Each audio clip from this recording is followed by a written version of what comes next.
আমাদের প্রতিদিনই এক জাতের খাবার আর ভালো লাগে না। এই রুটি আর গোস্ত, রুটি আর হালুয়া, এগুলি খাইতে খাইতে এখন আমাদের আর ভালো লাগে না। আপনি আপনার আল্লাহরে বলেন, আল্লাহ যেন আমাদের জন্য কাঁচামরিচ, পেঁয়াজ, রসুন, মসুরির ডাল, মূলা, এইগুলির সবজির ব্যবস্থা করে। আল্লাহ বলেন, ঠিক আছে, তোদের জন্য আমি এই ব্যবস্থাই করতেছি। আল্লাহ নামায় দিলেন নাঙ্গল জল, গরু, মই দিয়া দিলেন যা। এগুলি যেহেতু তোলা খাবার যেহেতু ভালো লাগে না, জমিনে যা, জমিনে যা গরু এক কাটা জমিনে আল বাইলে গরু তো তুরি কোরআন দেয়, এই মানুষটারও তো তুরি কোরআন দিতে হয়। এরকমভাবে হাল চাষ কর, জমিনে রৌদ্রের মধ্যে দেয় ধান চাষ কর, তারপরে খাই, কষ্ট নেমে আসলো। সুতরাং আল্লাহর হুকুমের সঙ্গে যদি এই বেয়াদবি এই জাতি না করতো, তাহলে আল্লাহর এই হুকুম কিয়ামত পর্যন্ত বলবৎ থাকতো। আজকেও আমরা এরকম মান্না চল্ল খাইতাম, আমাদের আর খানার জন্য, রিজিকের জন্য এত কষ্ট করা লাগতো না। আল্লাহু আকবার। যে কথা বলতেছিলাম, হাজী সাহেব একদিন, 2 দিন, 3 দিন হয়ে গেল, চতুর্থ দিন সে ধৈর্য হারা হয় নাই। আল্লাহু আকবার। টপগুলি করতেছে, হজের কাজগুলি করতেছে। চতুর্থ দিন যখন আল্লাহু আকবার, আল্লাহর পক্ষ থেকে, আমাদের অভিভাবকের পক্ষ থেকে যখন এরকম ভাবে গোশত পোলাওয়ের ভোল নিয়ে আসলো, কিছু খাইলেন। খাওয়ার পরে মনে মনে বলতেছেন, পরে যদি আর না আসে আবার কিছু রাইখা দিব নাকি, এরকম বাবা চিন্তা করতে করতে এক পর্যায়ে আল্লাহু আকবার। হাজী সাহেব বলল না যে আল্লাহর পক্ষ থেকে আজকে ব্যবস্থা হয়েছে, আল্লাহু আকবার, আমার জন্য পরেও সে আল্লাহ ব্যবস্থা করতে পারবেন, এই বিশ্বাস অন্তরে নিয়া আল্লাহু আকবার এই খাবার থেকে কিছুই রাখলেন না। যা পেটে ধারণ করার ক্ষমতা ছিল তাই তিনি খাইলেন। খাবারের পর এই বোলগুলো আবার দিয়া দিলেন, এই লোকটার মাধ্যমে আবার দিয়া দিলেন। দেখা গেল পরের দিন এই টাইমে আল্লাহর পক্ষ থেকে আবার এই খাবারের বোল চলে আসলো। আল্লাহু আকবার। আর এরকম ভাবে এই লোকটা বলে যায় আর বলতেছে, ও আল্লাহর বান্দা হাজী, তুমি না রাইখা ভালোই করেছ, না রাইখা ভালোই করেছ। যদি খায়াও ফেলতাম আবার রেখেও দিতা, তাহলে তোমার জন্য আল্লাহর কুদরতি খানা বন্ধ হয়ে যাইত। হাজী সাহেব মনে মনে বলে, কি এই কথা তো আমি মুখ দিয়া বলি নাই, মনে মনে শুধু কল্পনা করেছিলাম যে পরবর্তীতে যদি না আসে, কিছু খায় আবার আরেকবারের জন্য কিছু রেখে দেই। এই কথা ওই ব্যক্তি কেমনে বুঝলো? আল্লাহু আকবার।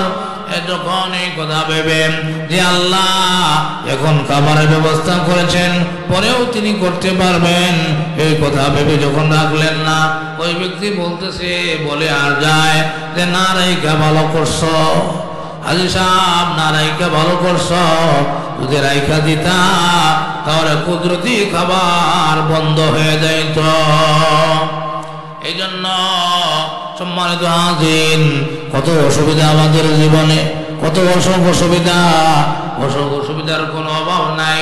আমরা তো মাওলার কাছে চাওয়ার মতো চাইতে পারি না, মাওলাকে ডাকার মতো ডাকতে পারি না। যদি চাওয়ার মতো চাইতে পারি, ডাকার মতো ডাকতে পারি, আমার মাওলার গুণানের মধ্যে অভাব নাই। আল্লাহ মাওলার গুণানের মধ্যে অভাব নাই। আজকে থেকে আপনাদেরকে সবক দেওয়া হলো, সবক দেয়া দিলাম। আমরা আমাদের যা প্রয়োজন হবে আমরা আমাদের অভিভাবকের কাছে চাইব। আমাদের অভিভাবক কে বলেন? আল্লাহ ওয়া মাওলাকুম ফানি'মাল মাওলা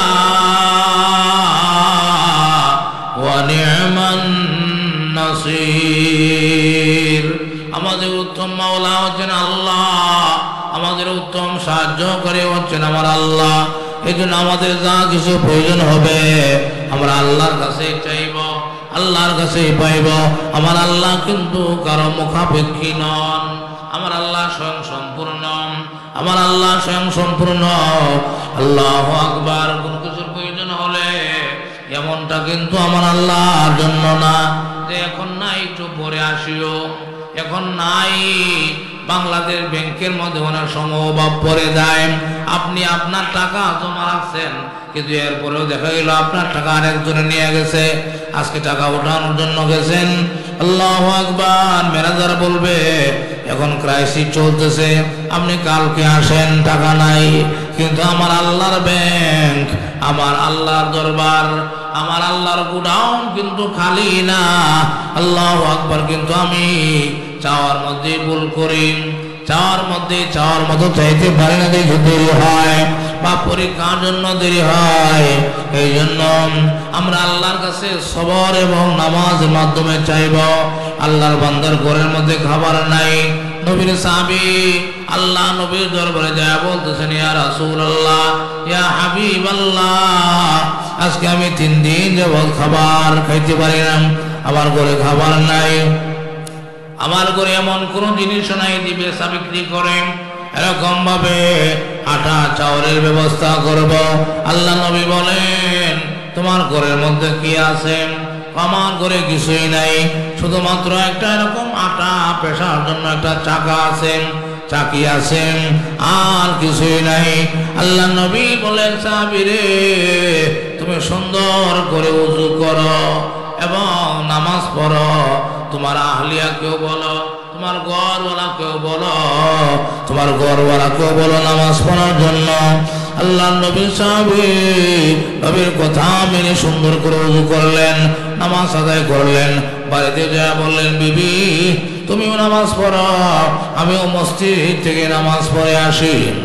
নামাজ পড়লেন, আল্লাহু আকবার, ঘরে গেলেন, ঘরে যাওয়ার পরে বলতেছে, কি কোন ব্যবস্থা হয়েছে কিনা? নবীর কথা তো সাহাবায়ে কেরাম খুব ভালো করে মানতেন, এক বিন্দু পরিমাণ অমান্য করতেন না। ঘরে দেয়া দেখে কোনো ব্যবস্থা হয় নাই। আল্লাহু আকবার, মনে মনে ভাবতেছে, নামাজ সুন্দর হওয়ার জন্য তো, নামাজ হওয়ার জন্য প্রথম শর্ত হলো পবিত্রতা অর্জন করা, ওযু সুন্দর হওয়া।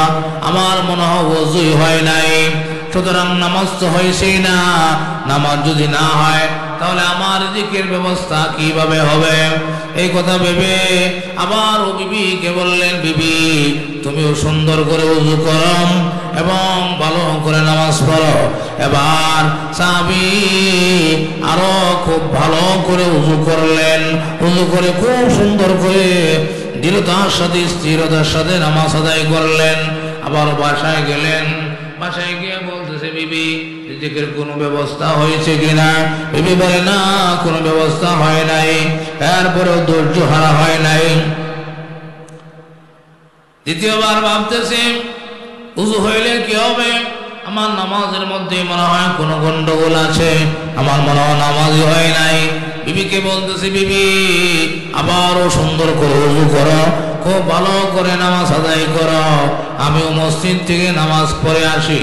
আবারও ভালো করে ওযু করলেন, ওযু করে সুন্দর করে নামাজ পড়লেন। নামাজ পড়ে যখন বাসায় আসলেন, বাসায় এসে দেখে ওই যে ঘরের মধ্যে এরকম আটা পেশার জন্য যে একটা চাকি ছিল, চাকা ছিল, এই চাকা থেকে আটা অনবরত বের হইতেছে। সুবহানাল্লাহ। ঘরের এই চাকি থেকে আটা অনবরত বের হইতেছে। আল্লাহু আকবার। ঘরের মধ্যে যে সমস্ত পাত্রগুলি ছিল, ভাণ্ডগুলি ছিল, এই সমস্ত ডেকচি পাত্রগুলি এরকম ভাবে উস্কে গেছে, ভরে গেছে। ভরার পরেও দেখা গেল আটা অনবরত বের হইতেছে। তখন এক পর্যায়ে সে চিন্তা করে যে চাকি থেকে অটোমেটিক আটা বের হইতেছে, কিভাবে বের হয় এটা তালাশ করার জন্য সে যখন এরকম ভাবে দেখতেছে, যখন হাত দিল, হাত দেওয়ার সাথে সাথেই আল্লাহু আকবার, বন্ধ হয়ে গেছে। কিতাবের মধ্যে লেখে, সে যদি এটার মধ্যে হাত না দিত তাহলে আজ পর্যন্ত, কিয়ামত পর্যন্ত আটা বের হইতো, সারা পৃথিবী আটা দিয়ে ভরে দিত। আল্লাহু আকবার। ধৈর্যের ফসল, ধৈর্যের সাথে আল্লাহর কাছে চাইতে পারলে আল্লাহ এইভাবেই দিয়ে থাকেন। আল্লাহ রাব্বুল আলামিন আমাদের সকলকে মুসিবতের মুহূর্তগুলির মধ্যে যেন আমরা সবরের সাথে, ধৈর্যের সাথে যেন নামাজের মাধ্যমে আল্লাহর কাছে সাহায্য চাইতে পারি। কারণ সাহায্য তো আল্লাহর কাছেই চাইব, কারণ আল্লাহ তো আমাদের অভিভাবক, আল্লাহ হচ্ছেন আমাদের উত্তম অভিভাবক, আল্লাহ হচ্ছেন আমাদের উত্তম সাহায্যকারী। সুতরাং তিনি ছাড়া তো আর কোনো মাবুদ নাই, তিনি ছাড়া তো আর সাহায্যকারী আমাদের আর কেউ নাই। সুতরাং আল্লাহর কাছেই চাইব, আল্লাহর কাছেই পাইব। আল্লাহ রাব্বুল আলামিন আমাদের সবাইকে তৌফিক দান করুন, আমিন। ওয়া আখিরু দাওয়ানা আনিল হামদুলিল্লাহি রাব্বিল আলামিন।